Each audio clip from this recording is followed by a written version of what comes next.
Hello, everyone, and welcome to Narain's Life with MS. This is Narain, and it's time for Friday Findings. And I am so excited to have Friday Findings with you today because I actually had to flip to a second page in my research because I could not find good enough articles. But thankfully, the second page definitely did pay off, and I actually got two pretty strong articles that I can discuss.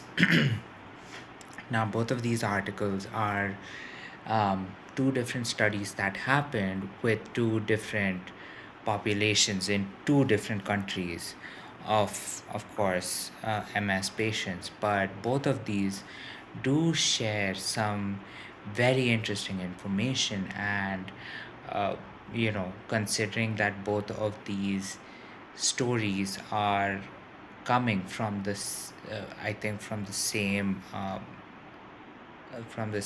website, I think it is safe to say that if you believe one, you can definitely also put some belief in the other.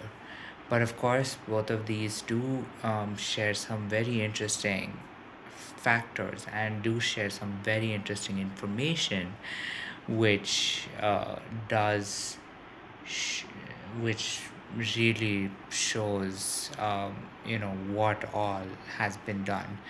uh, one one of these articles actually research articles actually points to um, the effect of one medication, and the other um, actually focuses on two other medications. So there is definitely to talk of multiple medications at play over here. But of course, both of these articles do have a lot of information to share. So with that said, why don't we get started? So the first study that we are going to talk about is a Danish study that was conducted, and it really found that Ocrevus, or called Ocrelizumab, and Tysabri, called natalizumab, actually have more or less the same effects, and their efficiency is almost equal when it comes to the patients that were included in the study. Now, this study was conducted in Denmark. It did focus on Danish MS patients, and was looking at over 900 patients that were um, you know in the study. There were certain things that are of note. Generally, the patients uh, that were on Ocrevus were, I think, it was a much larger number. I think they were close to 600 something versus 300 for Tysabri, and alongside that, uh, the patients that were uh, using Ocrevus were using the medication for a slightly longer time than the patients with Tysabri. But essentially, what the results showed was that progression towards, let's say, a relapse was more or less very similar. And the research, and alongside a lot of other factors, and the researchers essentially came to the conclusion that Ocrevus and Tysabri are very similar. And really, the only difference between these two are, of course, which medication is more comfortable for the patients to use. Um, because both of these treatments are given through IV, there are some small changes that do happen. I think Tysabri is given, I think it is an IV that is given once a month, versus Ocrevus, which is more of a 6 month infusion. So really, it is more dependent on the lifestyle of the patient, and of course, the risk factors that really determine which treatment option is better for the patient. Um, One thing that it does end up happening is that Tysabri does have that added risk of patients developing PML as a result of JC virus. That if there is JC virus in their brain, they are at a heightened risk of developing PML, as opposed to Ocrevus, which has a lower risk of PML being developed in those patients. So yes, there are slight differences between these two, but of course, the one thing to note is that Tysabri has been out there for a little longer, or I shouldn't say little, for a much longer time than Ocrevus. So, of course, one of the things that does happen if patients do decide to go on Ocrevus is that there is, of course, certain benefits that do come up with a lifestyle, because um, as these scientists have pretty much come to the conclusion that Ocrevus and Tysabri are about the same in terms of their effectiveness as MS treatments. Now, considering that both Ocrevus and Tysabri are considered some of the most effective MS treatments out there, it is really not surprising to see that they, when evaluated against each other, they were pretty much shown to be almost the same, because uh, they work in a very similar fashion to each other. But it is great to see that there is that that patients, especially new patients, um, who might feel that you know um, the presence of JC virus in their body might actually prevent them from getting Tysabri, can be assured that if they do end up taking Ocrevus instead, they can still get all of the benefits that Tysabri could have given that them had they not had the JC virus. So that is something to definitely consider, and one really great news, because it definitely does allow doctors and medical professionals to definitely change some of their recommendations depending on the patients, and of course knowing or at least understanding the patient's lifestyle, the patient's comfort in um, choosing an effective therapy or an effective treatment for their multiple sclerosis. So this is something that has been discussed, has been researched. Of course, one thing that I forgot to note earlier was that this is more for patients with RRMS that have this you know that are on either of these treatments. So definitely, um, if you or someone that is an MS patient actually does have a progressive form of MS, there are options available. Obviously, with progressive MS, the options are much more limited, um, as a result of the difficulty in finding treatments that are effective, or um, you know able to be that are tested to the extent that they need to be. So as a result, there is little to show for this comparison for progressive MS as well. But that, of course, concludes our first study, and of course you can read more about this study. You can read more about what were some of the other factors that were pretty much um, tested to determine this result, because the link is going to be in the description section. So thank you so much for listening in to the first article, and now we can go to article number 2. So, continuing on with article number 2.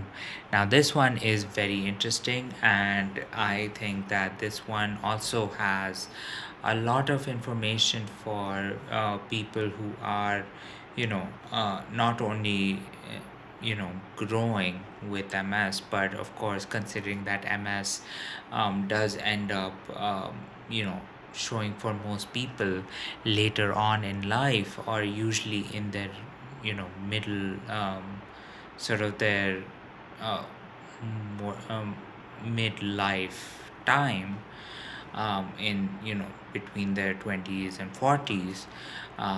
Usually this is something to maybe watch out for as you are you know getting older, because this study, which was actually conducted in Taiwan, shows that uh, that dementia is 5 times more likely in patients that actually have multiple sclerosis than people who do not have multiple sclerosis.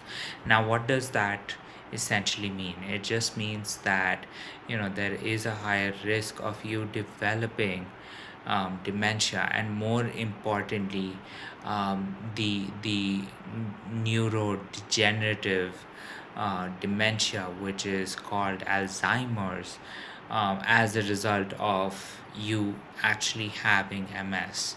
Because one of the things that does happen as a you know does happen as a result of MS is the fact that there are a lot of neurons in your brain that do stop working or do stop functioning as a result of the myelin that has that pretty much does get attacked and you know destroyed in the process of MS. So that is one thing that that has been found to happen, where in Taiwan the study that was conducted was that there was a 5 times higher likelihood of dementia forming later ages for the MS patients. Now, the good news, there is of course good news as well, and the good news is of course taking treatment does reduce the risk of developing dementia, and especially when we're talking about dementia, Alzheimer's disease especially. um, but of course, this is due to the fact that any form of MS treatment is targeting a reduction in the amount of demyelination that happens in your brain, especially. So this is pretty much more of a it's more of understanding that because of treatments, this is one of the things that does happen. Now, this study that was conducted actually looked and really tested um, really tested the efficacy of reduction you know uh, in dementia development um, on one medication especially, and that one medication was Obagio. So patients especially on Obagio did notice that there was a reduction in developing dementia, um, as a result of being on Obagio for the time being. Now, Obagio, which is also known as terifluramide or tele, terifluramide, um, is one of the slightly lower efficacy drugs that have that has been you know that has been approved for treatment of multiple sclerosis, but that of course does not mean that other treatments of MS cannot also show a reduction in show a reduction in dementia, dementia generation or dementia formation later on in life. But of course, getting on a treatment definitely does slow down a lot of the processes, a lot of the degeneration, especially. So it is very much possible that being on an MS treatment does ensure that you are a little more protected against developing dementia. So that covers the second story. Do please um, share your thoughts on what you think about the risks of developing dementia as an MS patient. And um, if you are an MS patient, what is the treatment that you are on? And do you also foresee that treatment is maybe protecting you from or providing a certain shield in against developing dementia later in life? So yes, please do share your thoughts, your comments, and of course your insights this on this article.